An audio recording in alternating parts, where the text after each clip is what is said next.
PID controller for four-wheel drive electric vehicles. Thank you.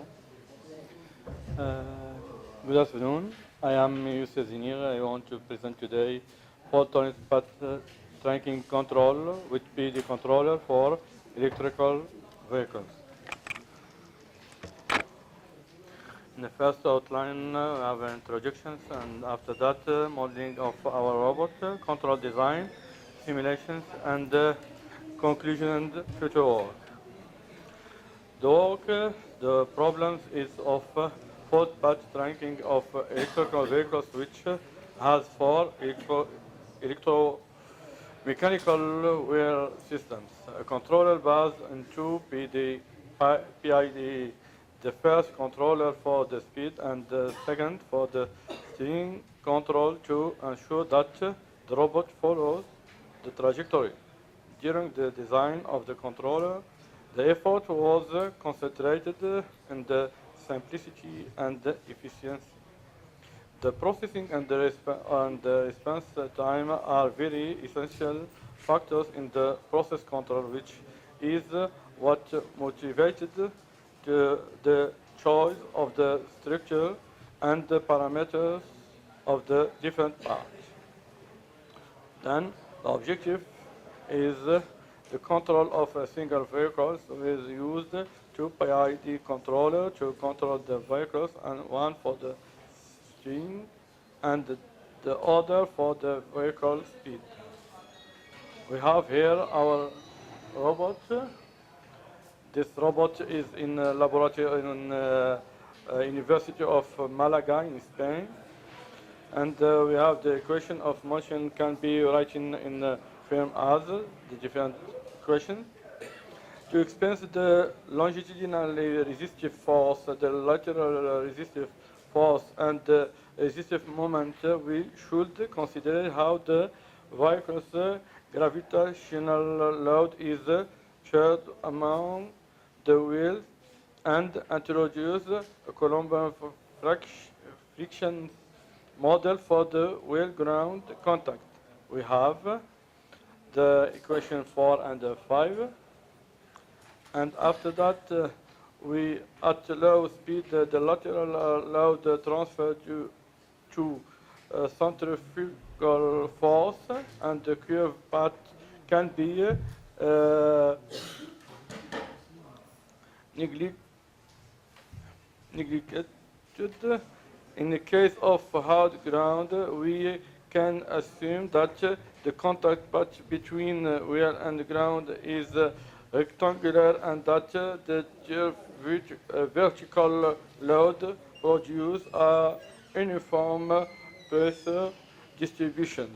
In this condition, we have these equations, and after that, the total longitudinal resistive force is then and introduce a lateral friction coefficient. The lateral force action in each wheel we will be writing equation 7, and the total lateral force is in the 8. Will the resistive moment is writing equation 9. The control design, we have here two PID controller, one for speed of vehicles and the second for steering angle. And we use the GPS for take a position of robot. To keep the mobile robot in our desired trajectory and desired velocity, it is necessary to design regulators which will allow tracking of arbitrary trajectory. The design of controller which we used is based in PID. The first one for the speed controller receive the speed error of the vehicles, and the second speed tracking. The robot speed measured by a GPS system at the output of the controller. We receive the linear speed and the steering speed necessary for the robot to remain on the trajectory. We have here SolidWorks simulations with different simulation parameters. And in the figures, we have error between reference speed and speed observed with measure in the first simulation, and here second with second simulations, and in the third simulations we have here always the batch tracking with the different parameters, and we have observed after the same time the good batch tracking for speed.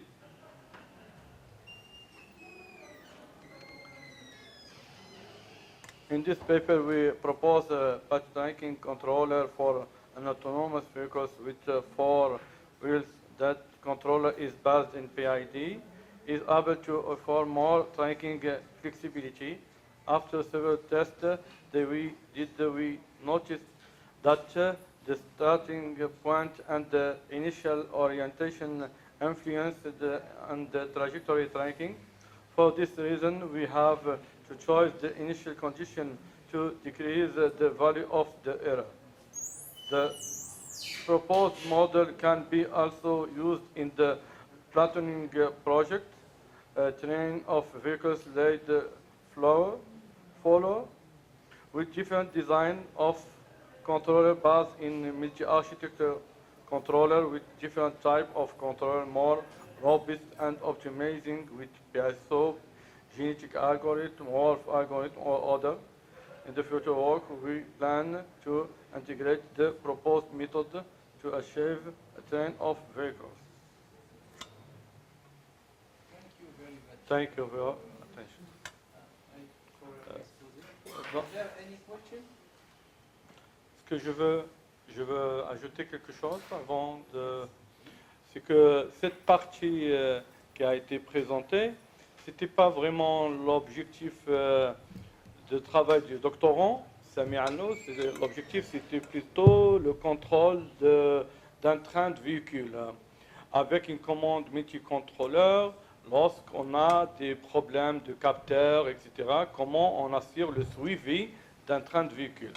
Mais avec un stage, un 6 jours en Espagne à l'université de Malaga, avec Jean, on a trouvé, ils ont dans la première phase de traitement par rapport les personnes avec qui je travaille à Lille, ils travaillent, c'est-à-dire ils viennent de commencer le projet, c'est comment assurer déjà le contrôle d'un véhicule, d'un robot, avec lorsqu'il y a un problème dans les actionnaires, dans les pneus, etc., pour ensuite aller dans le train de véhicule. Donc, c'est pour ça le travail, ça, c'est vraiment le premier test, le premier résultat de récupération des données de ce véhicule qui existe à Malaga, pour ensuite aller vraiment dans l'objectif de travail du doctorant, c'est le contrôle de train de véhicule.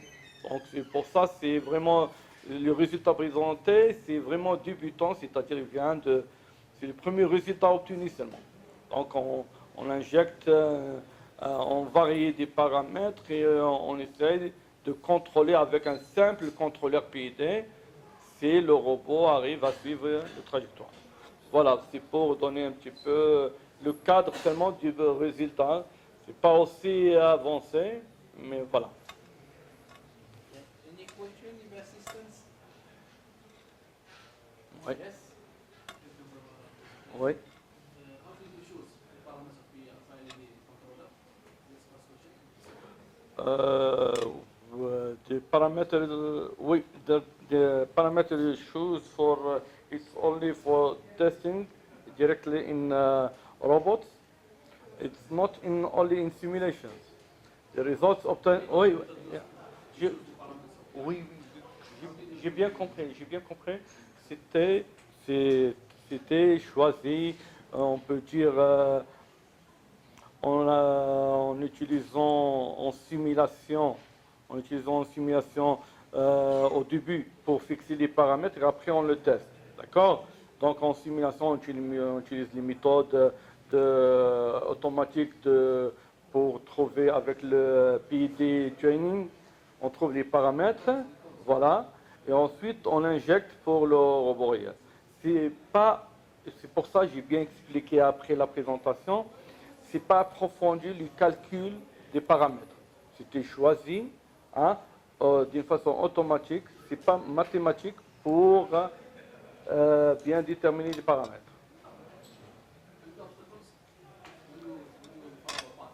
Ouais.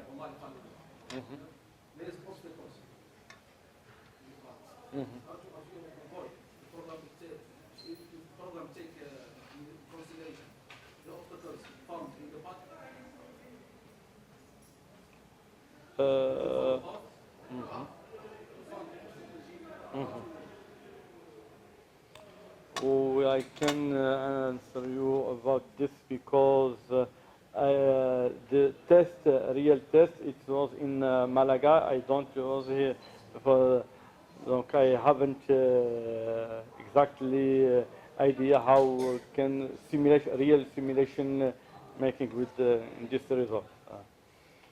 Because yes, I tell you, it's a PhD student implement in real in Malaga, but I don't have information about the environment for simulation, real simulation. Okay.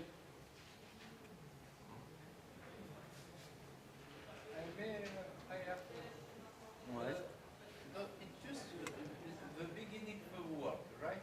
Yeah. That's this for the question of fault tolerant path tracking is not, ce n'est pas encore abordé.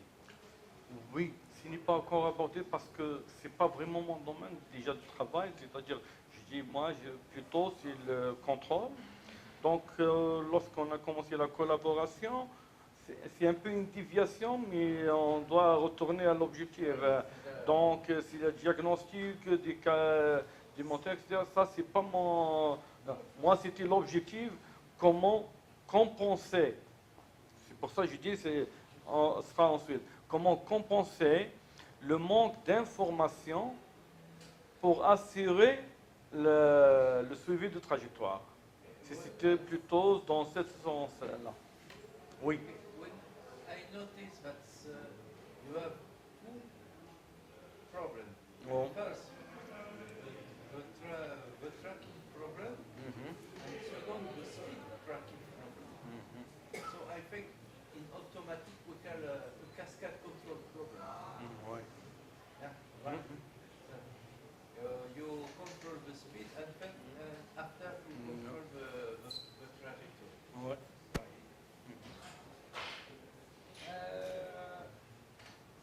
Thank you very much, Mr. Zennir, Thank for you. your presentation. Thank you.